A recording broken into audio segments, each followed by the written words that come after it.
तो आप प्रवचन को रोज 10-5 लोगों में शेयर भी करें, इससे बहुत पुण्य होगा। और प्रवचन को आप लाइक भी करें, बेल आइकन भी दबाएं और सब्सक्राइब करें, और दूसरों के मोबाइल में भी सब्सक्राइब कर दें, ताकि हर नया प्रवचन तुरंत उनके मोबाइल में आए, उनको दिखे। और प्रवचन के अलावा, सत्संग के अलावा कोई रास्ता सुख शांति का नहीं है। एक छोटी सी कहानी बताता हूं। मैंने सुना है कि किसी गांव में एक सेठ जी रहते थे। सेठ जी के 3 मित्र थे। पहला मित्र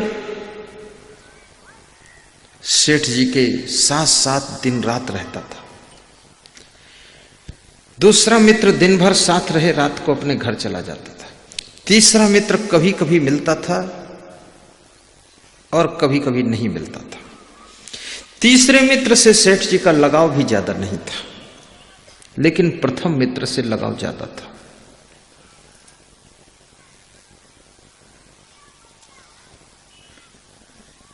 सेठ जी का पड़ोसी बड़ा दुष्ट था। उसने सेठ जी के ऊपर कोई झूठा मुकदमा चला दिया। मजिस्ट्रेट ने सेठ को बुलवाया कि अपने मुकदमे की साक्षी दो, गवाही दो, आपका मुकदमा फाइनल कर दो। सेठ को बड़ा नाज था कि मेरे 3 मित्र हैं, किसी को ले आऊंगा। सेठ अपने घर को आए, प्रथम मित्र से बोले कि चलो मुकदमे में गवाही दे दो। पहला मित्र बोला, हमने दोस्ती किया है, मैं गवाही देने नहीं जाऊंगा, घर तक साथ दूंगा, इसके आगे नहीं जाऊंगा। तो सेठ दूसरे मित्र के पास गए। दूसरा मित्र बोला, मैं कोर्ट के गेट तक जाऊंगा, उसके आगे नहीं जाऊंगा।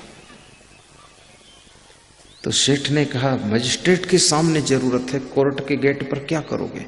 बोले, जो भी करेंगे करेंगे, पर वहीं तक रहेंगे। तो तीसरे मित्र के पास सेठ गए, बोले तुम ही कृपा करो।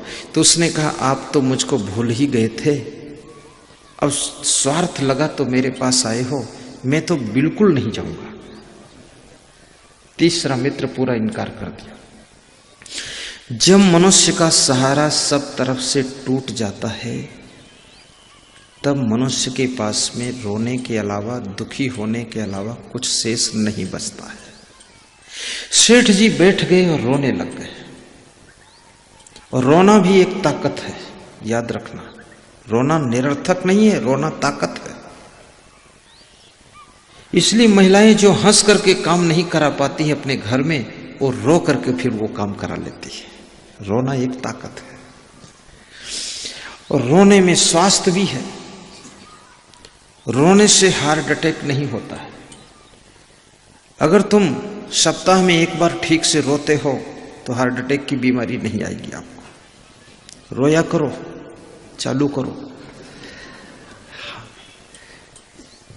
ये महिलाओं को हार्ट अटैक इसीलिए ज्यादा नहीं होता है। अगर 100 मरीज हार्ट अटैक के हैं तो 99 पुरुष होंगे, 1 महिला होगी। इनके हार्ट है नहीं, क्या है, पर इनके हार्ट पर गलत असर नहीं पड़ता है, क्योंकि दुखी होती है तो रो लेती है, कष्ट होता है तो रो लेती है, और जरा सा अच्छा लगता है तो हंस लेती हैं। पुरुष को हंसना भी कठिन है और रोना भी कठिन है। हंसने में पुरुष सोचता है इज्जत का सवाल है, और रोने में सोचता है कि इमेज डाउन हो जाएगी, अब तो हार्ट डाउन हो जाता फिर। सेठ जी दुखी हो गए। तीनों मित्रों ने इनकार कर दिया। सेठ जब दुखी हुए तो तीसरा मित्र उठकर खड़ा हुआ। उसने कहा, सेठ जी रो मत, मैं आपके साथ में चलूंगा। आप भले ही हमको भूल गए तो भूल गए, लेकिन मैं आपको भूलूंगा नहीं। मैं चलूंगा और मजिस्ट्रेट के सामने पूरा गवाही दूंगा, आपका मुकदमा जिताऊंगा। सेठ के साथ में तीसरा मित्र जाता है। मित्र उसी का नाम है जो संकट की घड़ियों में काम आता है। दूध पीने वाले मित्र तो बहुत होते हैं, चाय पीने वाले मित्र तो बहुत ज्यादा होते हैं, लेकिन खून देने वाले मित्र दुनिया में बहुत कम होते हैं। खून देने वाला मित्र ही मित्र है, चाय पीने वाले तो स्वार्थी लोग हैं। कभी तुम्हारे मित्र को जरूरत पड़े, धन भी सहयोग में लगाना, तन भी लगाना, रक्तदान भी करना, समय दान भी करना। और मित्र के लिए जैसे कृष्ण सुदामा को याद करते हैं तो सुदामा चावल लेकर के भेंट द्वारिका में जाकर के कृष्ण से मिलन करते हैं। मित्रता दुख सुख में काम आने के लिए होती है। मित्रता केवल हलवा खाने के लिए नहीं है, सुख दुख में आप काम आ सको।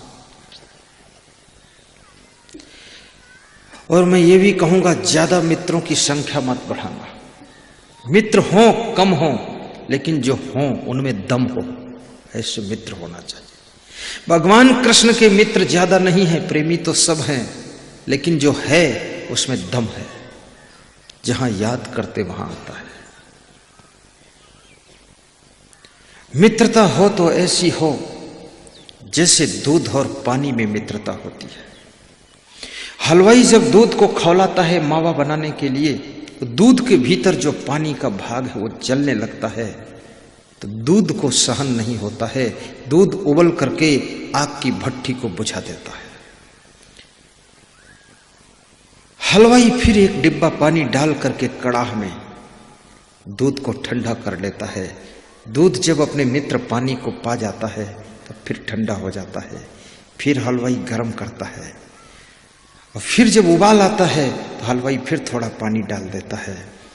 पानी डाल डाल करके दूध को खौला कर मावा बना देता है। लेकिन जब तक दूध में दम रहती है, अपने पानी रूपी मित्र को जलने से बचाने के लिए खुद आग में उबल कर गिर जाता है कि चूल्हे को बुझा दूंगा पर अपने मित्र को बचा लूंगा। मित्रता ऐसी हो जैसे कृष्ण और सुदामा में मित्रता थी। सुदामा जब कृष्ण को मिलने के लिए जाते हैं, कितनी अच्छी बात है। सुदामा भी बहुत महान है। फटे कपड़े हैं, पांव में जूते नहीं हैं, सिर पर पगड़ी नहीं है, लकुटी हाथ में है, और सुदामा कृष्ण के द्वार पर खड़े हैं। और सुदामा उदंडता नहीं करते हैं, नियम का पालन करते हैं, क्योंकि समझते हैं भगवान कृष्ण है। द्वारपाल से कहते हैं भगवान को सूचना दो, मेरा पता बताओ। सुदामा के मन में ये नहीं होता बचपन का मेरा मित्र है, द्वारपाल को क्या करना, मैं डायरेक्ट चला जाऊंगा। ऐसी उदंडता नहीं है। मित्र के साथ में भी उदंडता मत करना, रिश्तों में भी उदंडता मत करना। जहां जैसा उचित हो वहां वो सभ्यता से काम लेना, ताकि तुम्हारा सम्मान बना रहे। सेठ का तीसरा मित्र जाता है, भरपूर गवाही देता है, सेठ का मुकदमा जीत जाता है। सेठ खुशी खुशी घर को वापस आ जाते हैं। ये सेठ कौन है? ये जीव ही सेठ है। और हर जीव के तीन तीन मित्र हैं। पहला मित्र धन है, दूसरा मित्र कुटुंब है, और तीसरा मित्र धर्म है। धन के लिए जीव दिन रात दौड़ता रहता है। जब मृत्यु रूपी मजिस्ट्रेट इसको बुलाता है, तब ये जीव धन से कहता तुम साथ में चलो। तो धन कहता है मैं तो तिजोरी में ही रहूंगा, यहां से टस से मस नहीं होऊंगा। धन जवाब दे देता है। तब ये जीव दूसरे मित्र कुटुंबियों के पास जाता है। कुटुंबी दिन भर साथ रहते हैं, रात को अलग सो जाते हैं। कुटुंबी कहते हैं हम साथ चलेंगे, लेकिन शमशान भूमि तक चलेंगे, उसके आगे नहीं जाएंगे। तब ये जीव दुखी होता है, तीसरे मित्र धर्म के पास जाता है। धर्म से कहता तुम साथ चलो। तो धर्म कहता तुम तो हमको भूल ही गए थे, हम तुम्हारे साथ नहीं जा सकते हैं। तब जीव रो पड़ता है। इसलिए मरते समय ज्यादातर लोग रो देते हैं, कोई साथ जाने वाला नहीं है। तब ये धर्म द्रवित हो जाता है। धर्म कहता है रो मत, तुमने कुछ न कुछ तो धर्म किया है, हम तुम्हारे साथ चलेंगे और तुम्हें आखिरी तक हम मदद करेंगे। तब ये धर्म तीसरा मित्र जीव के साथ में जाता है और मृत्यु रूपी मजिस्ट्रेट, यमराज रूपी मजिस्ट्रेट के साथ में भी पहुंच करके वहां गवाही देता है और तुम्हें अच्छी गति, अच्छी सदगति और अच्छा जन्म दिलाता है और आपका कल्याण कर देता है।